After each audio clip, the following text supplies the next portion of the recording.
Adam, thank you. In St. Landry Parish, questions surrounding the school board budget have been raised. This as student enrollment has decreased in certain schools and other schools have closed in the parish. News 10's Zane Hogue sat down with the superintendent about the budget deficit and how the school board is working to overcome it. St. Landry Parish Superintendent Milton Baptiste says just like many other school districts, the school board is dealing with the deficit in their budget. However, there is a never-ending planning process to make sure that students and faculty are taken care of while the deficit is brought down.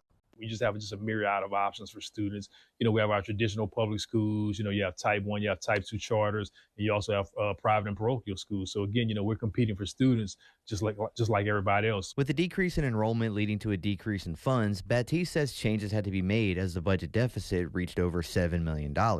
That deficit is now 4.9 and decreasing as Baptiste says operational costs were cut, as well as consolidating teacher and classroom positions across the district. If you had, X number of teachers in this particular grade level had, X number of kids, and now it may, only require, 3 sections as opposed to 4. Yes, that's a position that we can pull back, maybe able to shift that position into a vacancy or a retiree's position or somewhere like that. But yes, we've been very conscious of, trying to start pull back to make sure that our staff numbers align with student numbers. As these efforts continue, Baptiste hopes to see the deficit continue to decline and eventually lead to success for the school board once again. Again, just to be as conservative as possible without, compromising student instruction, but also too, through attrition or whatever else, we can start pulling back on positions. Also, we want to continue to seek like grant funding. So just to continue to be transparent with these conversations, letting the public know where we are, but also too, being frugal and responsible with the dollars that we do have. In St. Landry Parish, Zane Hogue, KLFY News 10.